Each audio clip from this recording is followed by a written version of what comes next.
Gas, acidity, કબજિયાત આ બધી વસ્તુ ધીમે ધીમે શરીરમાં વધે એટલે અનેક પ્રકારના રોગો ધીરે ધીરે શરીરમાં આવતા જાય. નાની ઉંમરમાં પણ પથરી થઈ શકે, કમરનો દુખાવો થઈ શકે, મણકામાં દુખાવો થઈ શકે અને સાથે સાથે જે છે ગોઠણમાં પણ દુખાવો થાય અને એમાંથી ચિકાસ ઘટતી જાય.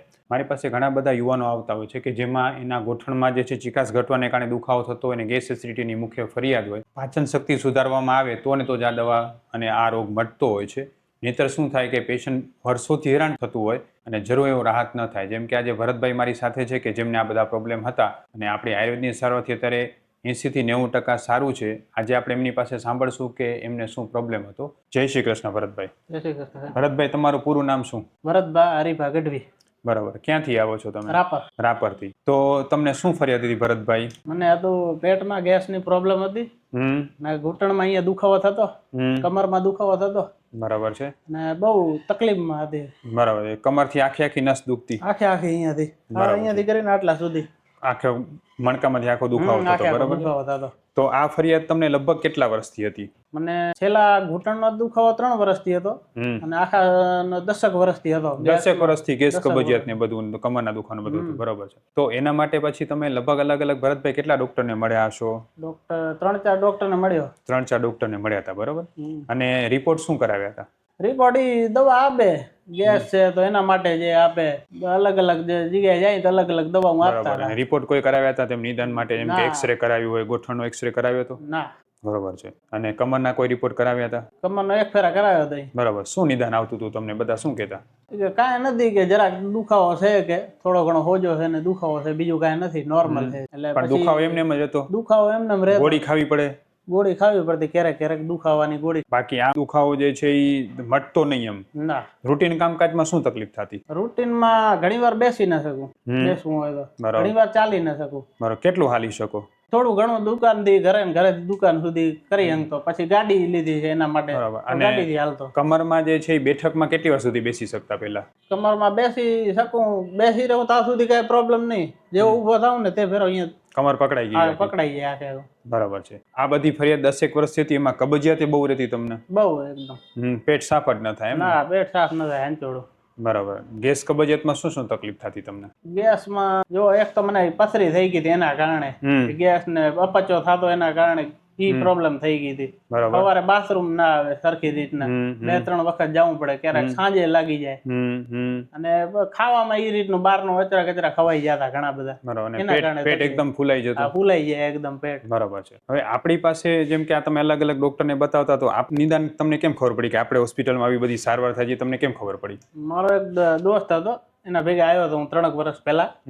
પ્રવીણભાઈ કરી છે, ઈ કે સારું છે, કે મને પ્રોબ્લેમ હતી બરોબર થઈ ગઈ, એમને મટી ગઈ. એટલે ભાઈ તમે અહીંયા આવ્યા? હું આવ્યો અને મેં તમારા વિડીયો જોયા હતા.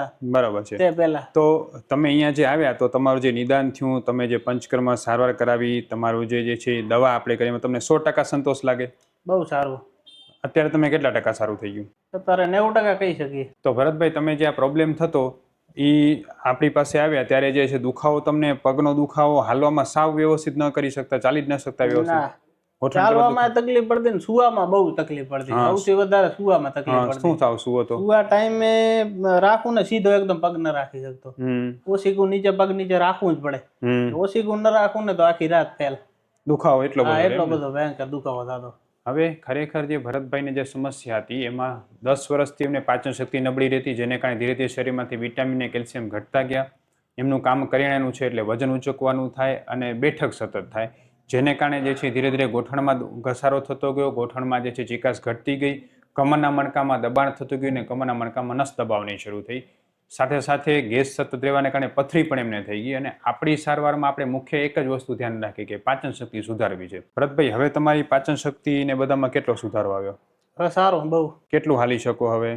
હાલવું રોજના 2 રાઉન્ડ લગાવું આરામથી. 2.5 કિલો. ગોઠણમાં દુખાવો થાય છે? ગોઠણમાં નથી. કમરનો દુખાવો થાય છે? કમરમાં નહીં. બેસીને ઊભા થતો કમર દુખતી, દુખે છે હવે ક્યારે? હવે નથી દુખતી. અને પાચનમાં કેટલો સુધારો થયો? જેમ કે તમે હવે શું ખાઈ પી શકો છો, કેટલું ભોજન હાલે છે, કેટલો પેટ સાફ રહે છે? અત્યાર સુધી તો તમે જે તમારું ચાર્ટ છે એની અંદર લખેલ છે એ રીતના જ ખાવું. બરાબર છે ને? પેટ એકદમ સાફ થઈ જાય છે વ્યવસ્થિત? પેલા ઘી ન ખાઈ શકતો.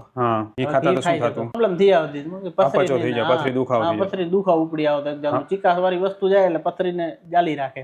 હમણાં કાંઈ પ્રોબ્લેમ ના નથી ઈ પ્રોબ્લેમ નથી હંચોળો. તમે એ કહો કે તમે આટલા બધા હેરાન હતા અને આપણી જે પંચકર્મ સારવાર કરી એનાથી તમને શરીર દુખાવામાં કેટલો ફરક પડતો કે દર વખતે? એમાં તો બહુ સારું.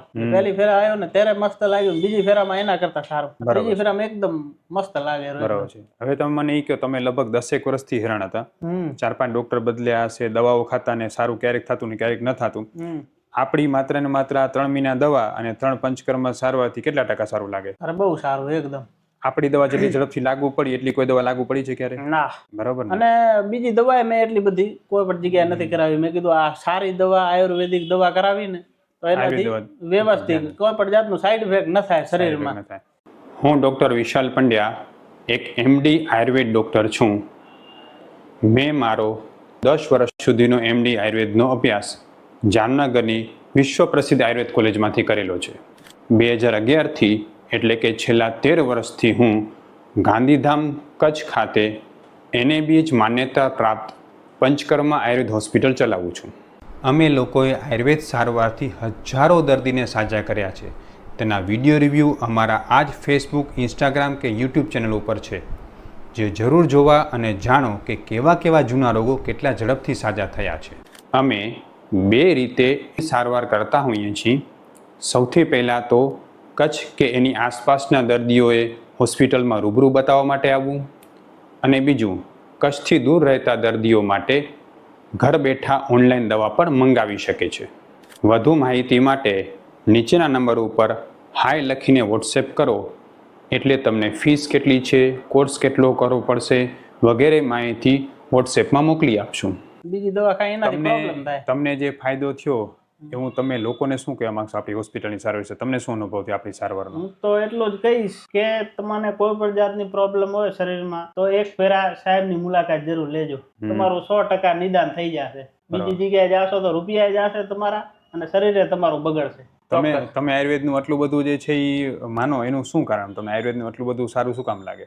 કારણ કે એમાં ચીજો એ રીતની યુઝ કરવામાં આવે કે આપણે પ્રોબ્લેમ ન થાય શરીરમાં. અને આ ઘી ને, કારણ કે ઘી હું ખાઈ જ ન શકતો. દૂધની તમે ના પાડી છે, દૂધથી ગેસની પ્રોબ્લેમ થતી. ઘી હું હંચોડું ન ખાઈ શકતો. હા, તમારી દવા ચાલુ કરી એમ ઘી ખાઈ શકું. પાચન શરૂ થઈ ગયું ને? હવે ઘી ખાવું બહુ વહામું ચીજ હતી. બરાબર ભાઈ, તમારો જે આ વિડીયો છે ને એ લોકોને આયુર્વેદમાં શ્રદ્ધા વધારવા માટે બહુ ઉપયોગી થશે. તો આપણે જે છે એ તમને તમારો વિડીયો યુટ્યુબ, ફેસબુક, ઇન્સ્ટાગ્રામમાં મૂકી શકીએ? ચોક્કસ, 100%. હું પોતે મારા અકાઉન્ટમાં આવશે ને હું પોતે શેર કરીશ બીજી જગ્યાએ. ખૂબ ખૂબ ધન્યવાદ. જય શ્રી કૃષ્ણ.